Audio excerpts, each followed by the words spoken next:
Assalamualaikum warahmatullahi wabarakatuh. Saya Bu Ratri.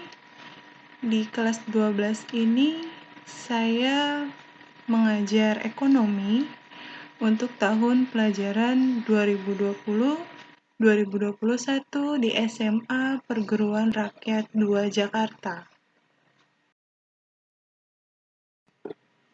Di kelas 12 ini ekonomi kita akan difokuskan kepada belajar akuntansi. Menurut kalian, apa itu akuntansi? Dan mengapa kita harus belajar akuntansi?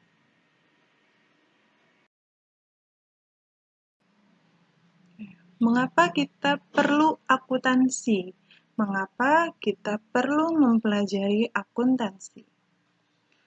Yang pertama, kegiatan mengandung unsur ekonomis memerlukan laporan keuangan baik secara yang sederhana maupun kompleks. Kemudian yang kedua,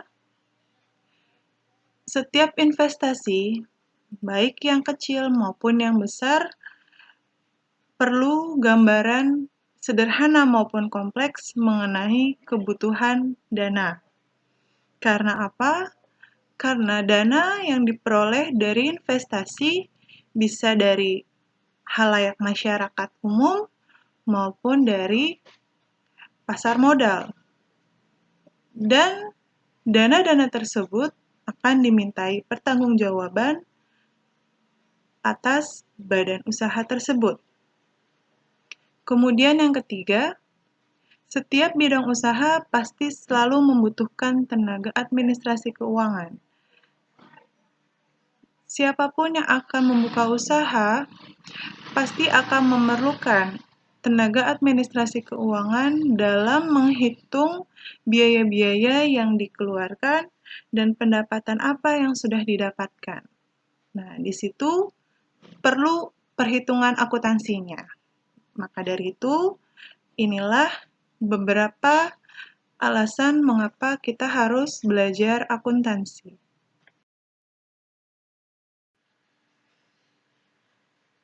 Oke? Untuk yang pertama, kita akan mempelajari akuntansi sebagai sistem informasi. Di sini, kalian akan mempelajari yang pertama mengenai sejarah akuntansi. Bagaimana perkembangan akuntansi di dunia maupun perkembangan akuntansi di Indonesia. Yang kedua, pengertian dari akuntansi. Kemudian, yang ketiga adalah siapa pemakai informasi akuntansi yang sudah kita susun.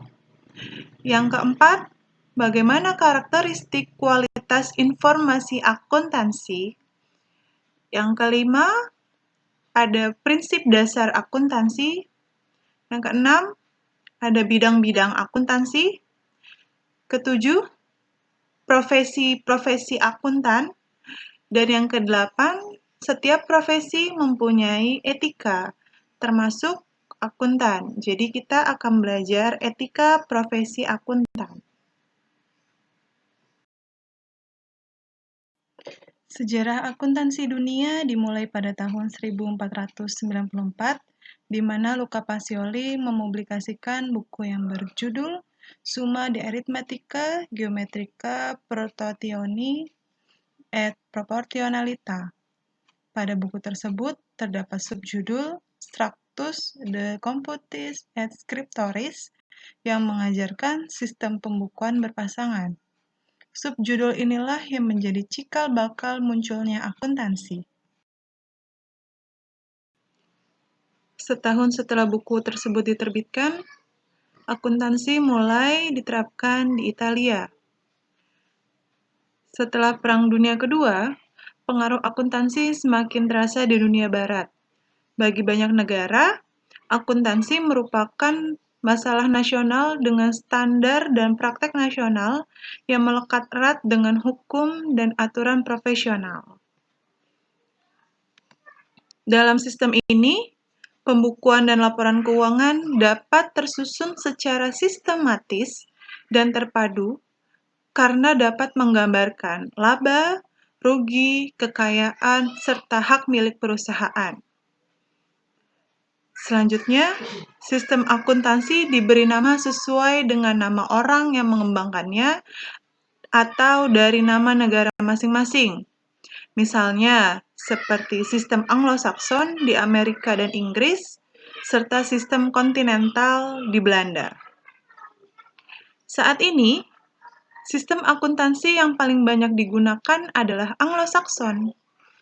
Mengapa?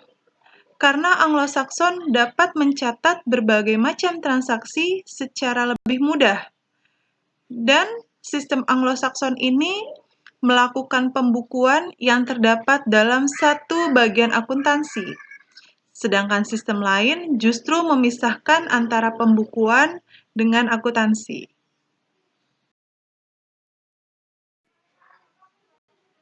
Pada zaman penjajahan Belanda, perusahaan di Indonesia menggunakan sistem kontinental atau tata buku yang digagas oleh Luca Pacioli. Setelah tahun 1960, akuntansi Amerika atau Anglo-Saxon mulai diperkenalkan di Indonesia. Dan seiring perjalanan waktu, akhirnya sistem pembukuan di Indonesia pun berganti dari kontinental menjadi Anglo-Saxon. Kemudian, pada perkembangan berikutnya, akuntansi di Indonesia menerapkan pedoman standar akuntansi keuangan atau disingkat PSAK sebagai upaya menyesuaikan terhadap kondisi global, peningkatan transparansi laporan keuangan, dan peningkatan kualitas laporan keuangan di Indonesia. Setelah kita mengetahui sejarah perkembangan akuntansi di dunia maupun di Indonesia, sekarang kita harus tahu pengertian akuntansi itu apa. Nah, di sini ada beberapa pengertian akuntansi.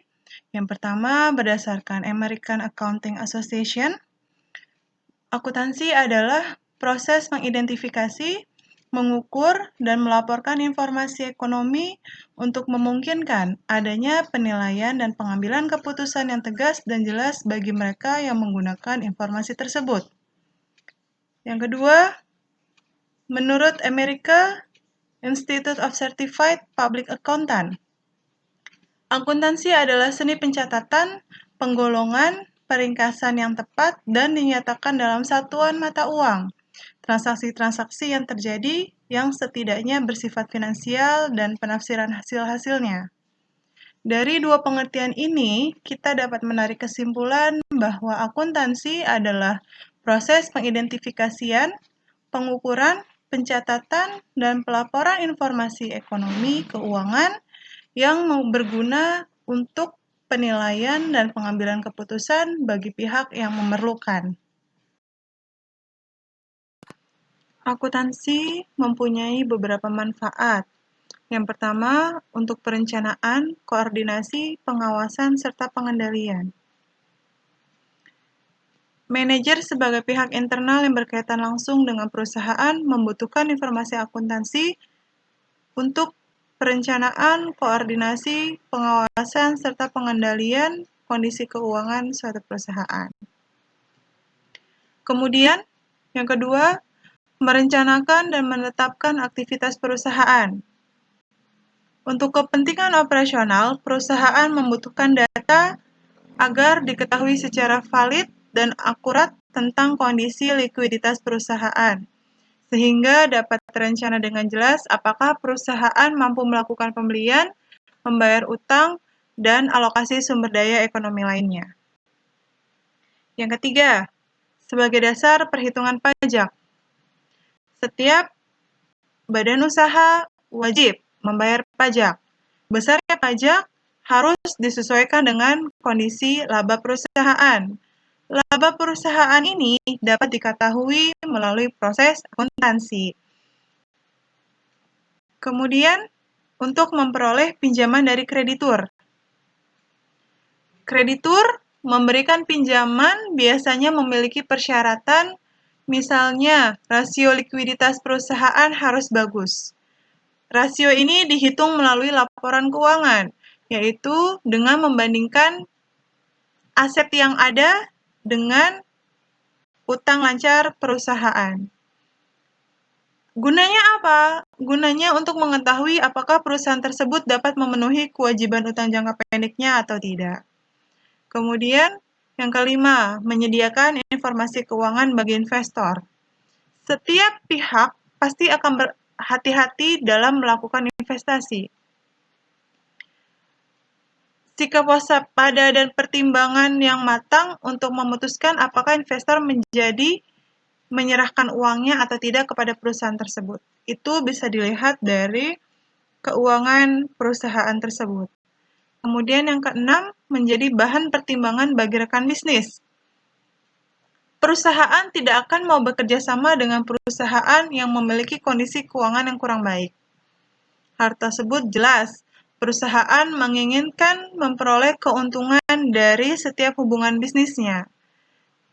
Dari situlah dilihat perusahaan yang baik atau tidak tercermin dari laporan keuangannya. Kemudian yang terakhir, yang ketujuh, merupakan alat pertanggungjawaban. Tugas manajer adalah menetapkan kebijakan yang berkaitan dengan kegiatan operasional perusahaan, termasuk dalam kebijakan keuangan.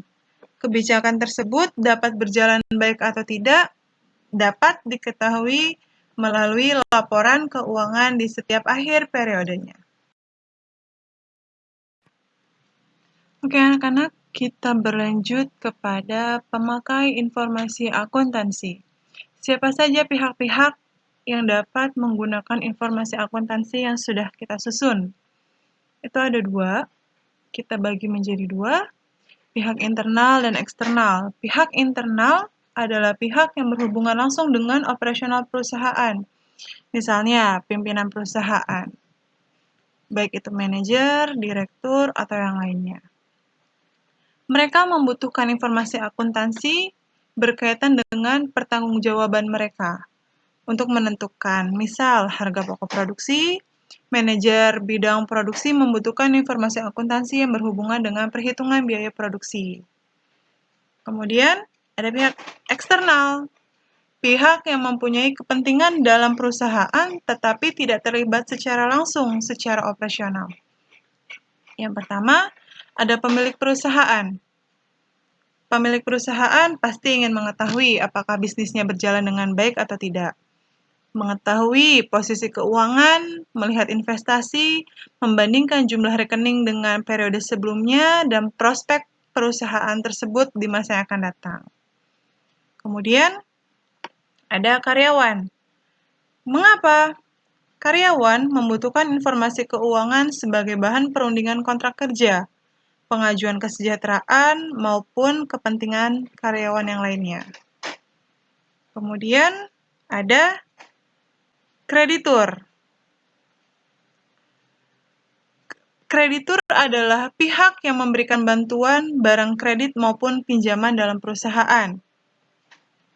Kreditur memerlukan informasi ini karena ingin mengetahui kemampuan atau kesehatan keuangan perusahaan. Kreditur akan menilai apakah perusahaan tersebut dapat mengembalikan pinjaman atau tidak. Dan kreditur sendiri dapat menerima atau menolak usulan kredit terhadap pinjaman-pinjaman melalui keuangan perusahaan tersebut. Selanjutnya, pemerintah. Pemerintah di sini berkaitan dengan penetapan pajak untuk suatu perusahaan, tergantung dengan laba perusahaan yang akan didapat. Kemudian, konsumen. Partner bisnis perusahaan menggunakan informasi akuntansi dalam rangka mengevaluasi terhadap hubungan dagang atau usaha yang akan datang. Kemudian, ada masyarakat umum untuk mengetahui kontribusi perusahaan dalam perekonomian nasional, tren dan perkembangan terakhir kesejahteraan perusahaan beserta rangkaian aktivitasnya. Baik, selanjutnya, informasi akuntansi dikatakan berkualitas jika memenuhi hal-hal sebagai berikut. Yang pertama, perbandingan antara manfaat dan biaya. Perbandingan antara manfaat laporan akuntansi paling tidak harus sama dengan biaya untuk membuat laporan tersebut. Biaya sebuah laporan akuntansi tidak boleh lebih besar daripada manfaat yang bisa kita terima sebagai pemakai informasi akuntansi tersebut. Yang kedua, informasi yang kita berikan harus dapat dimengerti oleh siapapun pemakainya, karena harus dinyatakan dalam bentuk dan dengan istilah yang sesuai dengan batas pengertian dan pengetahuan si pemakai informasi akuntansi tersebut. Kemudian, harus dapat dipercaya. Suatu informasi akuntansi tergantung pada 3 hal, yaitu dapat diuji, netral, dan menyajikan apa yang seharusnya terjadi.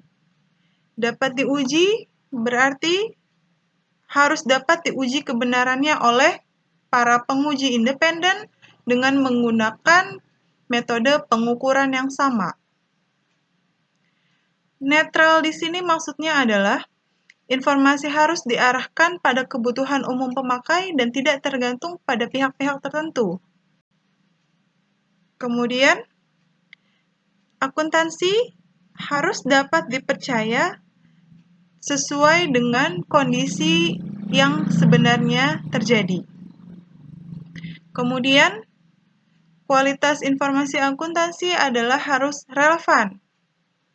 Maka harus dipilih metode-metode pengukuran dan pelaporan akuntansi keuangan yang akan membantu para pemakai dalam pengambilan keputusan yang memerlukan penggunaan data akuntansi.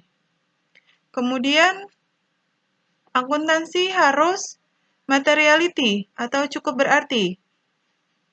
Tuntutan prinsip akuntansi bisa diabaikan jika laporan keuangan dianggap penting bagi pemakai laporan keuangan tersebut.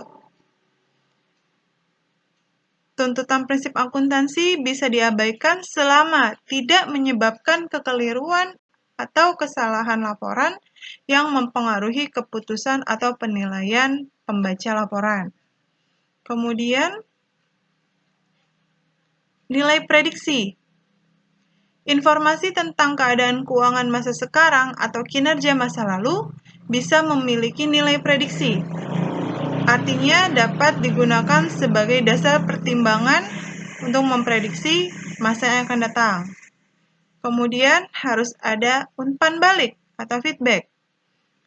Umpan balik dapat berupa prediksi, pembenaran, atau penolakan terhadap perencanaan yang telah dibuat sebelumnya.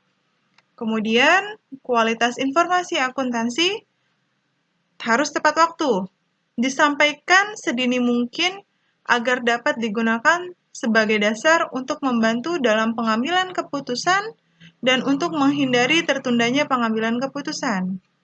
Dan yang terakhir adalah dapat dibandingkan atau konsistensi. Artinya, pembaca laporan keuangan dapat lebih mudah mengetahui persamaan dan perbedaan antara perusahaan yang bersangkutan dengan prosedur dan prinsip yang sama. Perbedaan antara dua perusahaan sejenis akan disebabkan oleh keadaan ekonomi perusahaan yang bersangkutan, bukan oleh perbedaan dalam aplikasi prinsip dan prosedur. Prinsip akuntansi merupakan dasar atau acuan dalam melaksanakan proses akuntansi. Penggunaan prinsip ini memunculkan penilaian secara objektif terhadap produk akuntansi sehingga tidak menyebabkan terjadinya perbedaan atau permasalahan. Di Indonesia, prinsip akuntansi diatur oleh Ikatan Akuntansi Indonesia. Ada beberapa hal yang harus kalian ketahui mengenai prinsip akuntansi. Yang pertama, prinsip entitas ekonomi atau prinsip kesatuan entitas. Prinsip ini menganggap bahwa perusahaan merupakan sebuah kesatuan ekonomi yang berdiri sendiri dan terpisah dengan pribadi pemilik. Jadi, akuntansi memisahkan dan membedakan seluruh pencatatan transaksi, baik kekayaan maupun kewajiban perusahaan dengan pribadi pemilik perusahaan. Prinsip yang kedua, periode akuntansi. Penilaian dan pelaporan keuangan perusahaan dibatasi oleh periode tertentu. Biasanya mulai tanggal 1 Januari sampai tanggal 31 Desember. Kemudian ada prinsip biaya historis. Prinsip ini mengharuskan setiap barang atau jasa yang diperoleh kemudian dicatat berdasarkan semua biaya yang dikeluarkan dalam pendapatannya. Kemudian ada prinsip satuan moneter. Pencatatan transaksi hanya dinyatakan dalam bentuk mata uang dan tanpa melibatkan hal-hal non-kualitatif seperti mutu, prestasi, dan lain sebagainya. Semua pencatatan hanya sebatas pada segala yang bisa diukur dan dinilai dengan satuan uang. Kemudian ada prinsip kesinambungan usaha. Sebuah entitas ekonomi atau bisnis akan berjalan terus-menerus atau berkesinambungan tanpa ada pembubaran atau penghentian, kecuali terdapat peristiwa tertentu yang bisa menyanggahnya. Prinsip selanjutnya adalah pengungkapan penuh. Prinsip ini harus digunakan dalam menyajikan informasi yang informatif serta dimaklumkan sepenuhnya. Dan apabila terdapat informasi yang tidak dapat disajikan dalam laporan keuangan, maka laporan tersebut harus ditambahkan keterangan informasinya. Kemudian ada prinsip pengakuan pendapatan. Pendapatan timbul akibat kenaikan harta yang dihasilkan oleh kegiatan usaha, seperti penjualan, penerimaan bagi hasil, dan yang lainnya. Pendapatan diakui ketika adanya kepastian tentang jumlah atau nominal baik besar maupun kecil yang bisa diukur secara tepat dengan harta yang diperoleh dari transaksi penjualan barang maupun jasa. Kemudian ada prinsip mempertemukan. Maksudnya di sini adalah biaya yang dipertemukan dengan pendapatan yang diterima dengan tujuan menentukan besar kecilnya laba. Contoh, pada transaksi pendapatan diterima di muka. Pada prinsip ini sangat tergantung pada penentuan pendapatan. Jika pengakuan pendapatan ditunda, maka pembebanan pada biaya juga tidak bisa dilakukan. Kemudian ada prinsip konsistensi. Digunakan secara konsisten, tidak berubah-ubah, baik metode maupun prosedurnya. Agar apa? Agar laporan keuangan yang dihasilkan dapat dibandingkan dengan laporan keuangan sebelumnya dan dapat memberikan manfaat bagi penggunanya. Yang terakhir, ada prinsip materialitas. Prinsip ini mempunyai tujuan untuk menyeragamkan seluruh aturan. Semuanya diterapkan sesuai dengan ranah akuntansi yang orientasinya kepada pengguna laporan keuangan.